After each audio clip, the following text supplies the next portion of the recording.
Muchísimas gracias por la invitación. Iba a ser un chiste de su invitado. Muchas gracias por la invitación, un gusto estar acá. Realmente, Mariela, Marcos, gracias por toda la gestión. Realmente, a la vez, compartirles que en principio iba a ser un diálogo con Cristina Vital y esa era la idea. O sea que no se crean eso de conferencia magistral, va a ser un monólogo de lo que iba a ser un diálogo, pero conferencia magistral suena bárbaro. Para los argentines me siento como auspiciado por el detergente. O sea, di muchísimas vueltas para ver cómo presentar, qué presentar en estos momentos. Uno no puede evitar caer en la temporalidad argentina, en lo que piensa, de dónde piensa, y en esa vuelta que daba volví a uno de mis enfoques centrales que siempre me acompañó en todo este proceso, que es pensar desde el género y la sexualidad, o sea, tratar de pensar desde esos prismas, desde esas maneras de teorizar y construir conocimiento sobre el mundo, pero también desde esa propuesta política que tanto como teoría y como praxis nos cambió las formas de estar en el mundo. O sea, género y sexualidad sin duda, y voy a empezar a decir género para no hacer para hacer un poco de economía de palabras, género y sexualidad, y el género en particular, impactaron sobre las formas de construcción de pensamiento, sobre todas las ciencias sociales y humanidades, la democracia, la violencia, la política. Son todos grandes términos a donde las perspectivas de género, los feminismos, los movimientos LGBTQI nos implicaron repensar de qué estábamos hablando, volver a pensar las historias, incluso en relación al género y la sexualidad. Y probablemente en pocos terrenos el género y la sexualidad imprimieron tanto cambio como en los estudios sobre la religión. Y ese cambio tiene que ver, por un lado, sin duda, por la capacidad de pensar los mismos fenómenos de lugares distintos, pero también en esta duplicidad de ser movimientos que producen conocimiento, son también los movimientos feministas y LGBTQI, movimientos que generan cambios. Y el cambio, las formas del cambio sobre lo religioso, una vez permeado por estas teorías, por estas políticas, por estas acciones, vinculadas a jerarquizar órdenes, a profundizar democracias y a repensar historias, generaron nuevos conocimientos que se ven en casi todos los congresos vinculados a las temáticas. Un sistemático crecimiento de abordajes que desde el género y la sexualidad repiensan el fenómeno de lo religioso. Y como no podía ser de otra manera, tanto cambio, tanto impacto,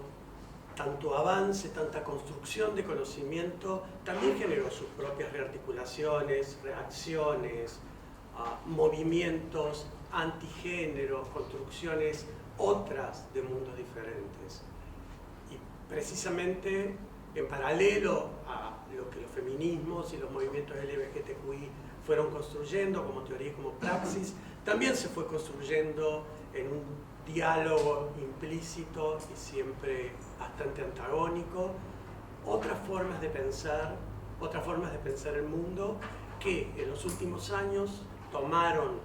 codificación a través de este concepto de la ideología de género, la famosa lucha contra la ideología de género que atraviesa indiscutiblemente no solo la realidad argentina y de la región, sino de los principales países del mundo. La centralidad que fue adquiriendo este concepto inventado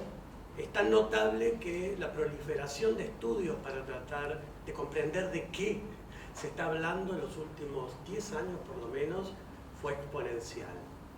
Y así distintos rótulos, si estamos frente a un sintagma, si estamos frente a un significante vacío, si estamos frente a un aglutinante simbólico, si es una escena fantasmática, son algunos de los conceptos que desde distintas teorías empezaron a fortalecerse para tratar de captar esta compleja amalgama que se ubicaba detrás de esta lucha por una ideología de género y en particular por este concepto de ideología de género, por este término.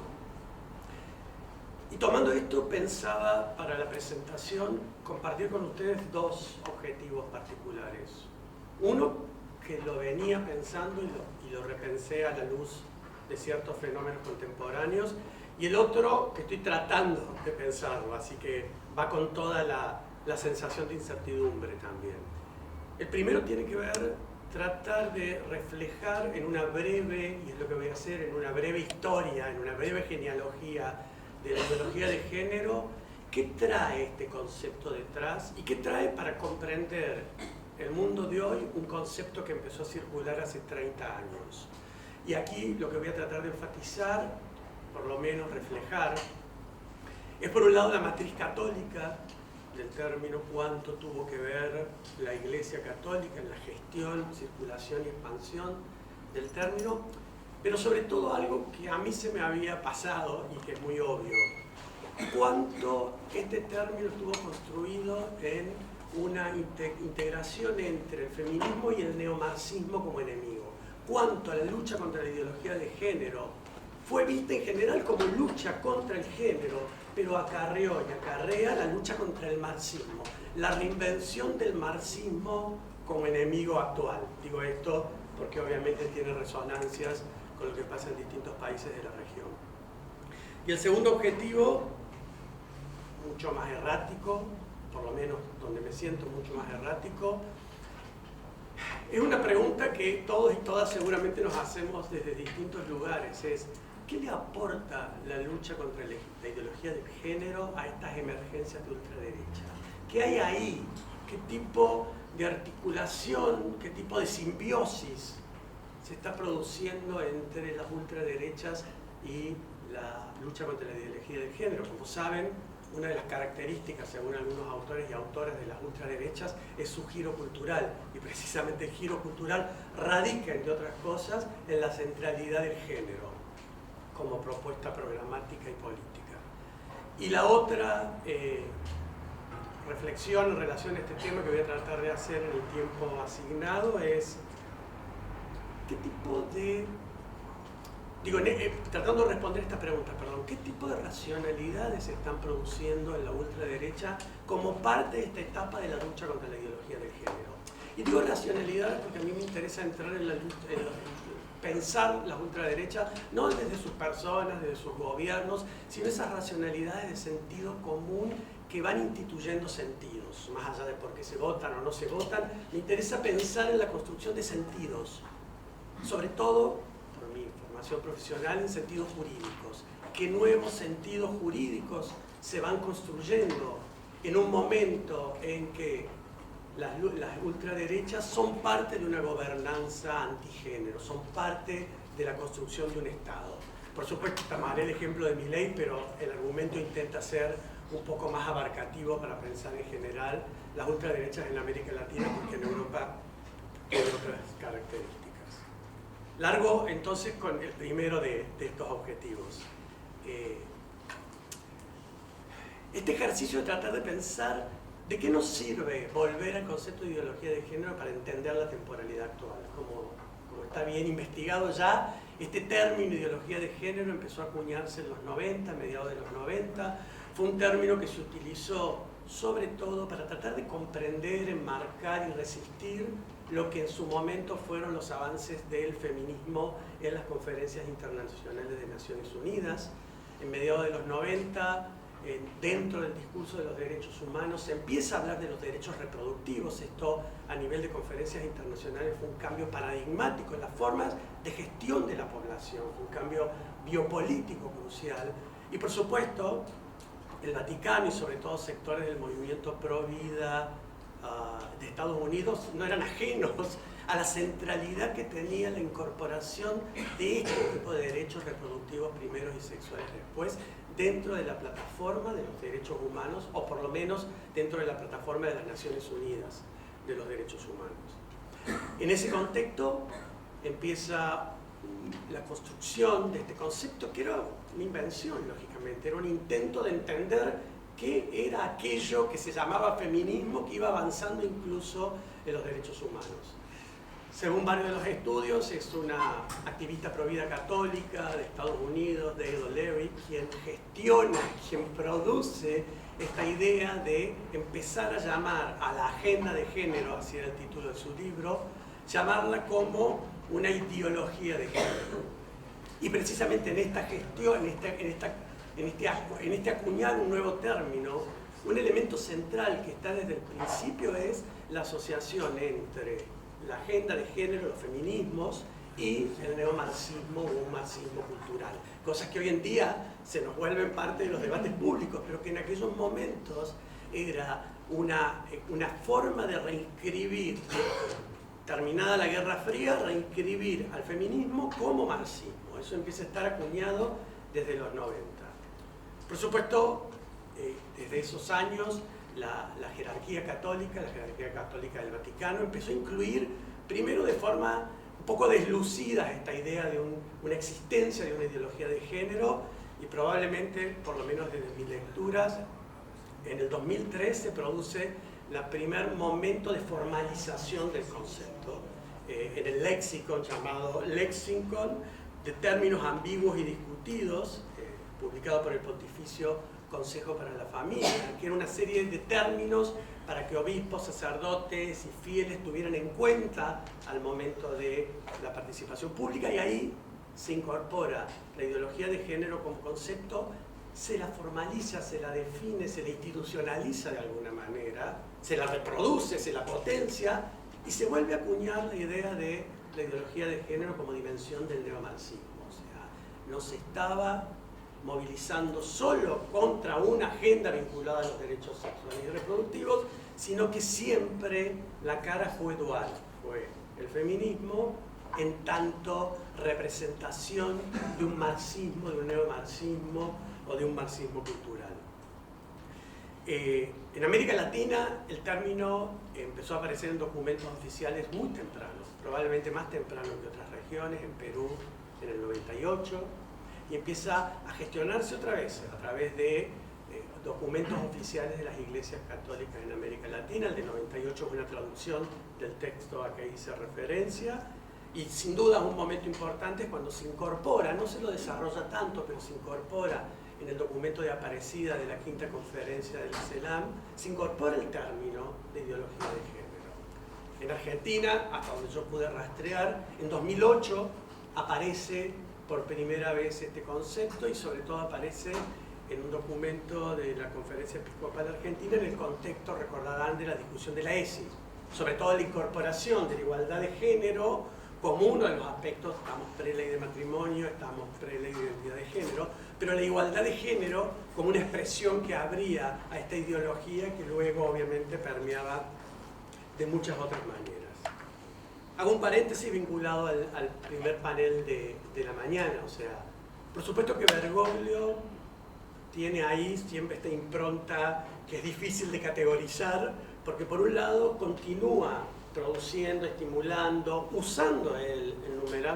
muchas oportunidades este término de una lucha contra la ideología de género como un momento de amenaza crucial para el mundo contemporáneo, pero lo desprende del marxismo. Justamente, lógicamente, lo anuda a este enmarque político de la colonización ideológica. La ideología de género era parte de esa colonización ideológica, incluso muchas veces lo asocia con el neoliberalismo, paradójicamente, pero lo desata del marxismo-neomarxismo. Sin dudas, un intento de enmarque político completamente distinto de lo que significaba. En su papado se da lo que para mí es uno de los documentos con mayor formulación sobre qué es la ideología de género, 2019. Pero esta forma de anudar de otra manera que no sea con el neomarxismo la ideología de género no es la que permeó a nivel ni de la sociedad civil ni de la sociedad política en términos mayoritarios. Precisamente gran parte de la explosión, del crecimiento, de la utilización del término ideología de género, y en particular de la lucha contra la ideología de género, comenzó por el lado de la sociedad civil, desde el activismo pro vida, autodenominado pro vida primero y pro familia después,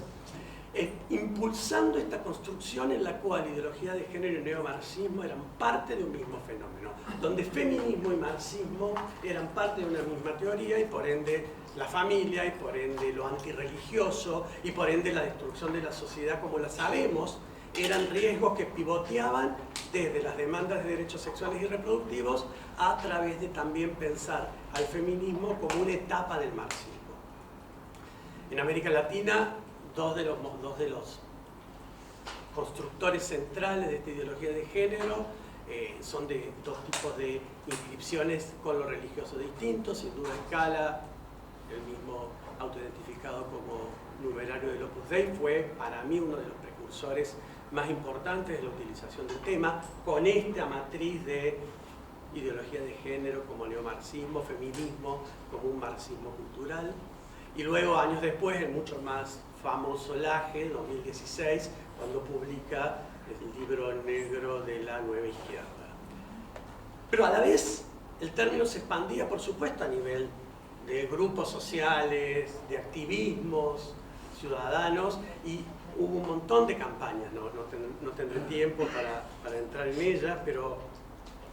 sin dudas esta primera línea de producción, que fue a través de libros, conferencias y charlas, fue acompañada por otra línea de producción que está vinculada a campañas nacionales, regionales e internacionales. O sea, en Brasil, Escola Sin Partido, que si bien no empieza con la lucha contra el género, sino contra sacar los partidos políticos de las escuelas, retoman el contexto de la discusión del kit gay. Algunas personas recordarán que fue esto. Precisamente la idea de volver una lucha contra la ideología de género fue una organización de mucho impacto en la discusión del término. Con Mis hijos no te metas, Perú, 2016, también inmediatamente logra distribuir, por usar un término, esta idea de una lucha contra la ideología de género, y sin duda también influencias de otras regiones como Hazte Oír, generada en España, que tuvo también mucho impacto en la distribución de la existencia de una ideología de género que permeaba y viajaba entre Latinoamérica y España. De alguna manera, lo que me importa acá sobre todo destacar es la forma en que esta matriz, esta idea de la ideología de género como dimensión del marxismo fue matrizando el uso, digamos, más allá de los intentos posteriores. Y sobre todo, luego de esta extensión del concepto, sin dudas su partidización, o sea, su incorporación en partidos políticos por parte de líderes y partidos políticos, me refiero lógicamente a la incorporación de esta idea de una ideología de género, es un momento que empezó, de acuerdo a los países, en diferentes momentos, pero que sin dudas caracteriza el momento actual que vivimos. O sea, hubo un momento en que obviamente no fue exclusivamente usado por partidos de derecha o ultraderecha.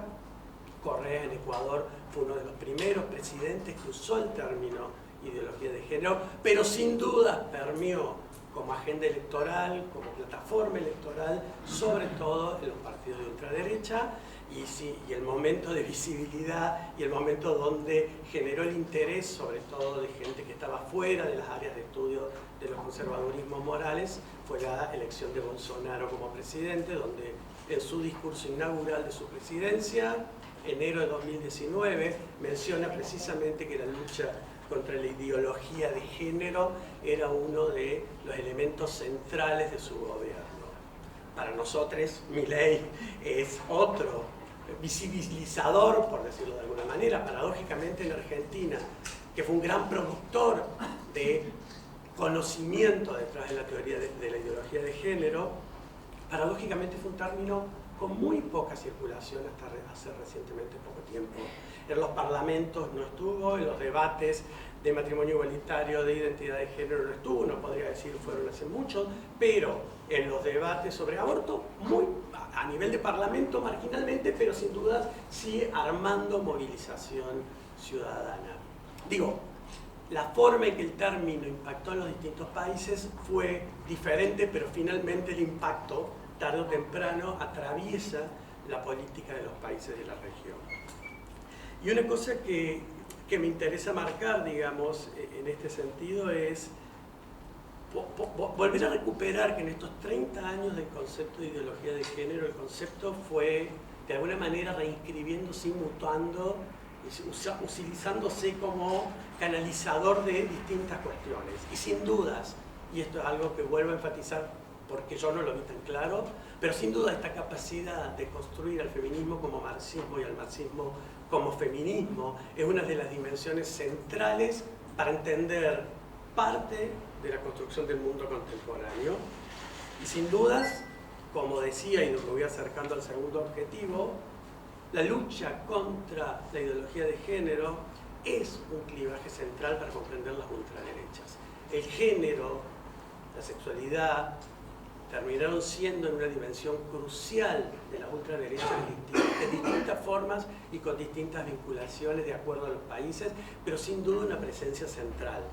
con articulaciones diferentes. Si uno empieza Europa, piensa en Europa o en América Latina, pero en todos lados. Este concepto, incluso foráneo a Estados Unidos, se incorporó a Estados Unidos y empezó a ser utilizado como gender ideology, una forma de traducción que tampoco había viajado hasta hace relativamente poco tiempo. Y empezó a emerger primero en parlamentos, o sea, lo más claro, el debate parlamentario, los ejemplos más claros vienen de Brasil, lógicamente, 2010, ya las investigaciones registran la presencia de proyectos de leyes que buscaban regular, prohibir o incluso criminalizar el hecho de enseñar, porque la obsesión siempre fue muy cercana con la educación, enseñar ideología de género. Entonces, esto me permite tratar de ir desplazándome al segundo objetivo, que es, bueno, está bien, conté la historia de un concepto, qué bonito, traté de mostrar su matriz, sus matrices que van también rearticulándose, sus formas de instrumentalización, sociedad civil, sociedad política, otras derechas, la forma que el concepto va viajando y sin duda la necesidad de tomarlo como un clivaje político central para comprender gran parte de las democracias contemporáneas. La pregunta es, el segundo objetivo de alguna manera de la presentación es, ¿qué articulaciones? Y no se me deja de pensar la palabra simbiosis con todo lo horrible que significa, pero hay algo de simbiosis que no me puedo sacar de la cabeza. ¿Qué articulaciones se producen al momento en que la lucha contra la ideología de género se vuelve parte de la agenda de las ultraderechas? O tal vez preguntada de otra forma, ¿qué recibe la posición libertaria o el neoliberalismo, de acuerdo a los y las autoras que uno considere? ¿Qué obtienen de esta lucha contra la ideología de género? ¿Qué les provee esta lucha contra la ideología de género? Una agenda como la liberal libertaria o la neoliberal, insisto, términos todos en disputa. Y por el otro lado, al revés, ¿qué obtiene la movilización, la agenda? Estoy pensando siempre en racionalidades y en agendas. ¿Qué obtiene la agenda a favor de la defensa de ciertos valores vinculados a valores tradicionales, la familia, la vida, la libertad religiosa entendida en antagonismo con los derechos sexuales y reproductivos? ¿Qué obtienen de esta simbiosis con estos modelos liberales libertarios? Digo, insisto, son preguntas que para mí son centrales, no para pensarlas como la filosofía las viene pensando desde las racionalidades, qué racionalidades se articulan solamente allí como una pregunta filosófica, sino que pasan las prácticas concretas en relación a la instrumentación de políticas específicas, cuando estos dos corrientes ideológicas que uno puede pensar, no todo el mundo estaría de acuerdo conmigo en este momento, son distintas, son autónomas, son diferentes e incluso tienen sus propias tensiones. Y acá, para no excederme del tiempo, solo voy a pensar un ejemplo para un lado y un ejemplo para el otro, para ser un poco analítico, en esta pregunta de las simbiosis mutuas. Por un lado, no hay duda, y esto yo creo que ya es casi evidente en estos 2 años de gobierno, existe del campo neoliberal, libertario, una fuerte instrumentalización de esta idea que viene de la mano de la idea de la lucha contra la ideología de género en relación al concepto de batalla cultural. Si bien batalla cultural se expandió incluso en el sentido común, ya nosotros usamos batalla cultural, la forma en que batalla cultural entra a la agenda pública en Argentina, pero en otros países, de la mano en este caso, de la presidencia de Milei o del proyecto político libertario, es una de las formas en la que hay cierta matriz de la lucha contra la ideología de género expandida. El concepto de batalla cultural no es novedoso. Desde los 70 en Francia, la nueva derecha ya incluía la necesidad de una batalla cultural, ya se posicionaba como una posición gramsciana de derecha. En Estados Unidos, que es donde yo creo viene más conectada la forma en que llega vía ideología de género, en los Estados Unidos ya Buchanan en los 90 hablaba de culture war, guerras culturales, esa sería la traducción que se utilizaba, para recuperar el alma de la nación norteamericana. Y por supuesto también esta escritora a la que hice referencia, Dale O'Leary, también incluye su concepto de lucha contra la ideología de género como parte de una guerra cultural. Paréntesis, la sociología también lo usa como un criterio analítico para entender las luchas por el género y la sexualidad en los Estados Unidos. Entonces, digo, hay algo que no es novedoso, pero hay algo que produce y que permite dar sentidos a lo que significa una gobernanza vinculada al neoliberalismo, el libertarianismo, y que sin dudas es parte y gran parte de la información para tratar de pensar esta temática viene de los trabajos del AGE, sin dudas tiene que ver precisamente con la capacidad que tiene la batalla cultural de pensarse como guerra moral, batalla moral, o sea, con la capacidad que tiene este término, que si bien quiere decir muchas cosas, incluso dice muchas cosas a nivel de quién es el antagonista, de marxista, izquierda, zurdo, progresista, wokismo, tiene una fuerte presencia como parte de lo que es sobre todo una batalla moral, incorpora en una proclama que se presupone económica la centralidad de lo moral, del sujeto moral económico, diría, no económico moral, moral económico en la construcción de esa agenda política. Y esto es precisamente uno de los objetivos centrales, explícitos en los trabajos a los cuales Milei accede para leer sobre la batalla cultural. Precisamente Laje busca esta idea de ampliar, de pensar una nueva derecha a través de la centralidad de la cultura y la moral, para evitar lo que él llama una patología economicista, para evitar lo que, según él, en la derecha siempre fracasó, que es no pensar más allá de lo tecnocrático los proyectos de gobierno. Entonces, precisamente el concepto de batalla cultural está propuesto con ese objetivo y está utilizado con ese objetivo, en tanto guerra moral, en tanto capacidad, y esto lo hemos escuchado en numerosas oportunidades, lo repito solo por si hay por los colegas de otros países, en la constante repetición de Milei del capitalismo como el único modelo ético, moral, en esa construcción de sujeto inmoral de la izquierda, que a veces va con contenidos morales, la envidia, la idea y a veces va muy cargado también de tintes religiosos y teológicos. El discurso de Milei en la Iglesia Evangélica en el Chaco es un claro ejemplo de esta capacidad de articular esta batalla moral en términos religiosos, o sea, el Estado como el representante del maligno, la izquierda, de acuerdo a la nominada de distintas formas, pero la izquierda como violando dos de los mandamientos, el séptimo y el décimo, ya no me acuerdo cuál era, no robarás y no desearás, o algo así, eran violando dos mandamientos, o sea, e incluso esta batalla moral también, y esto me pareció interesante en las resonancias, en la capacidad de articular la idea de que, y lo dijo en un par de discursos, tanto en un foro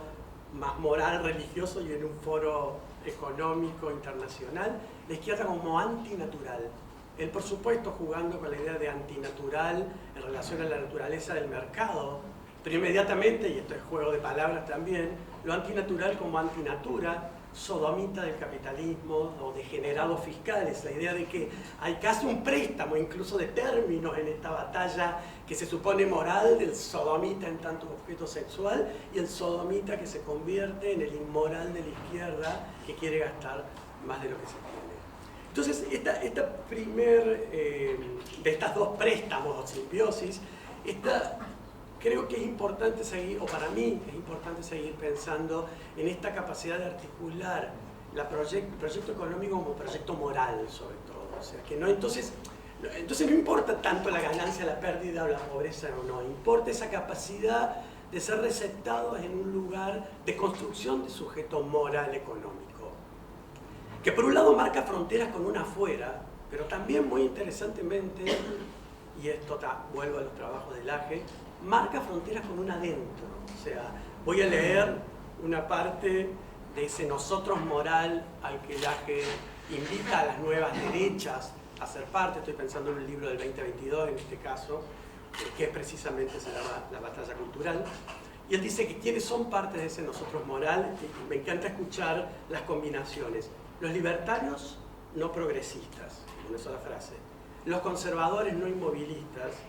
los patriotas no estatistas y los tradicionalistas no integristas. Ese nosotros moral es el que está constituido. Y tomo el ejemplo primero, libertarios no progresistas. Porque claro que en el mundo libertario el debate sobre el aborto, incluso a nivel internacional, más libertarios y libertarias estarían a favor de la despenalización del aborto. Pero la forma de articulación de estas racionalidades implica necesariamente la defensa de la vida de la concepción como un puente que posibilita diversas alianzas.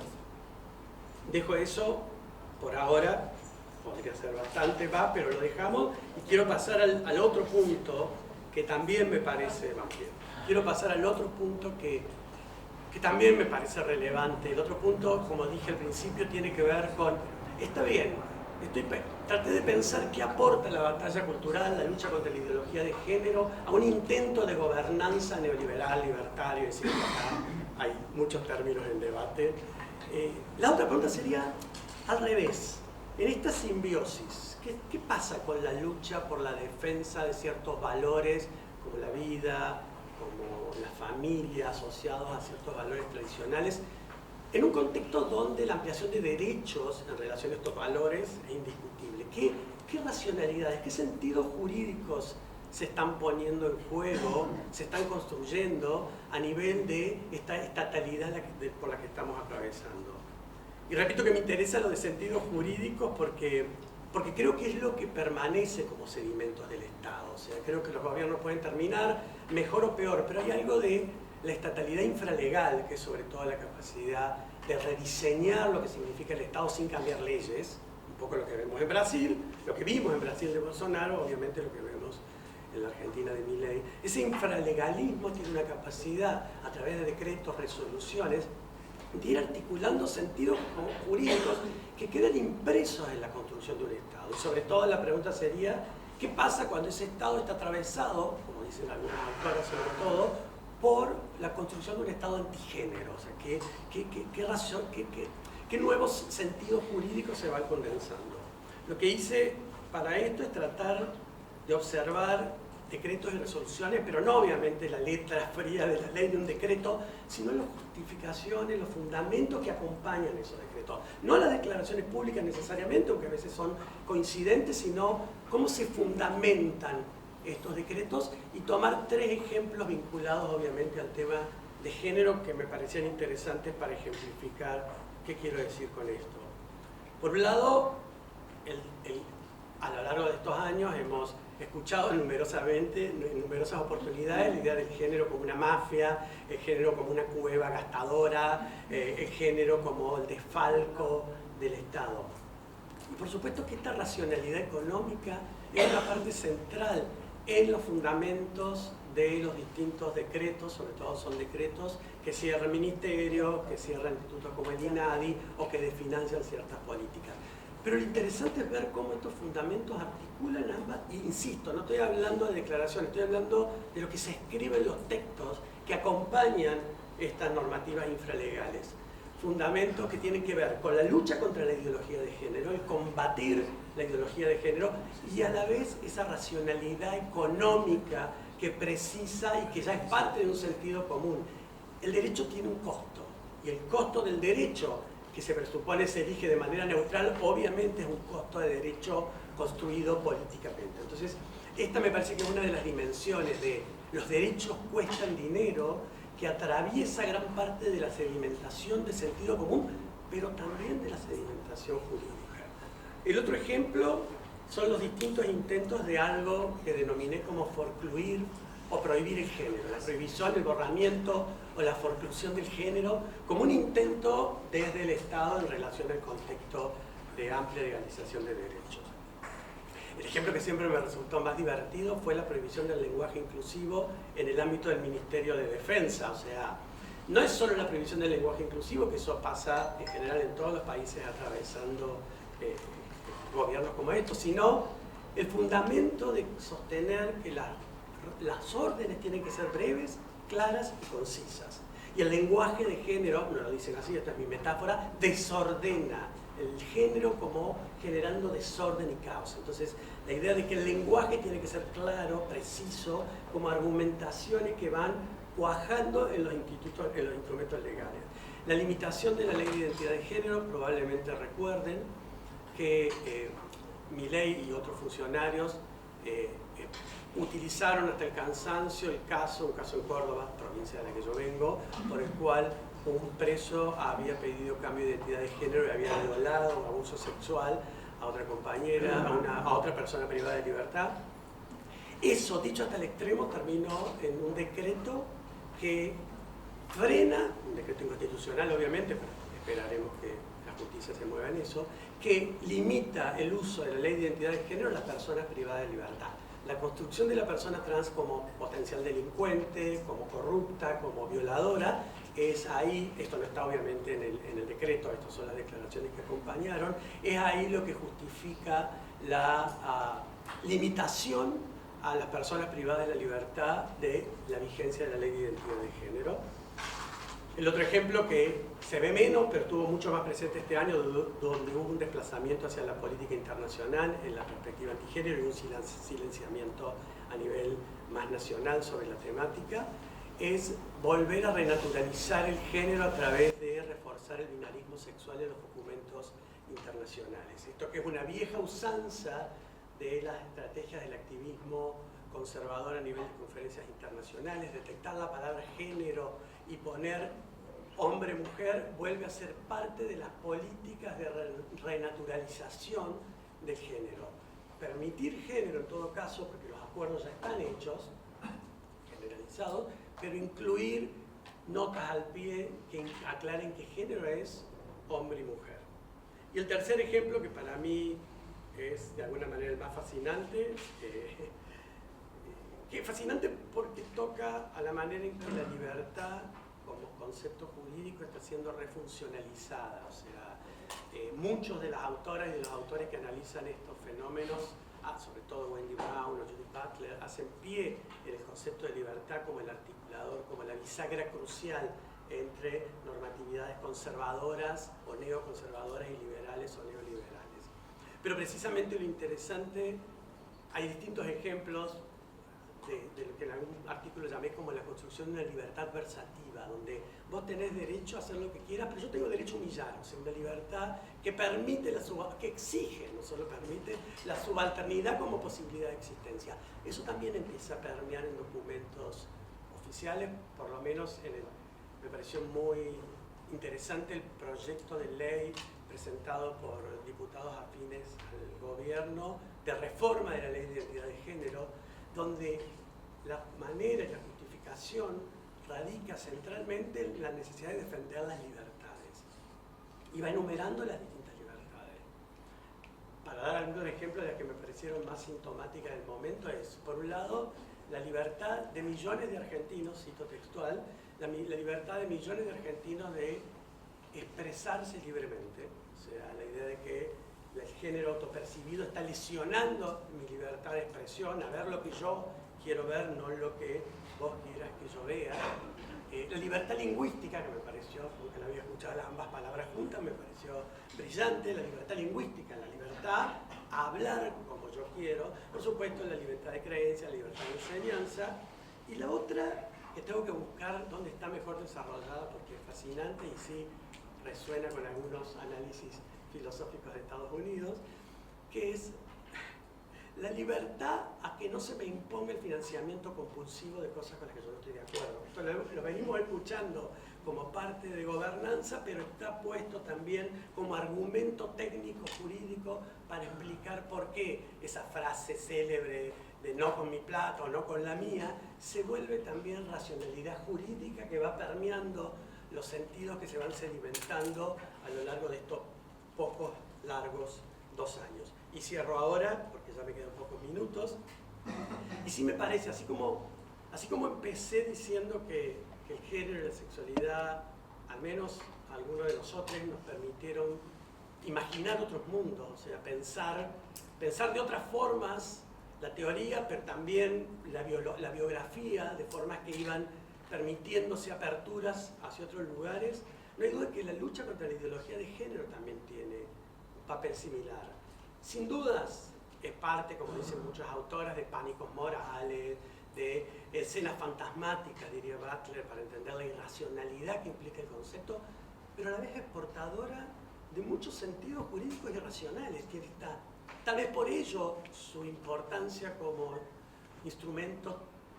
político para comprenderlo, porque precisamente amalgama dimensiones racionales y irracionales, de pánicos morales, de sentidos jurídicos, de maneras muy sólidas, y se transforma, creo yo, en uno de los elementos centrales para seguir comprendiendo el presente que habitamos. Retomo solamente en 4 frases algunas de las cosas que quise decir.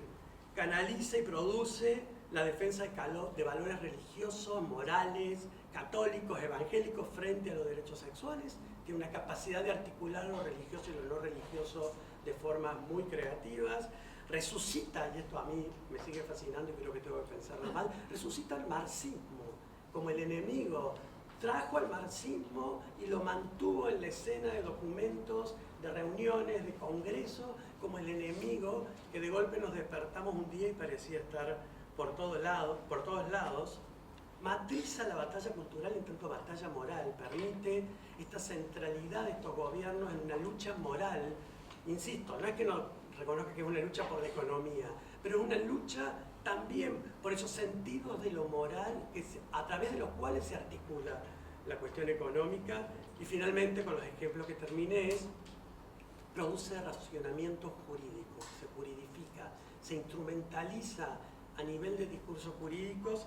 y como dije antes, esto que subyace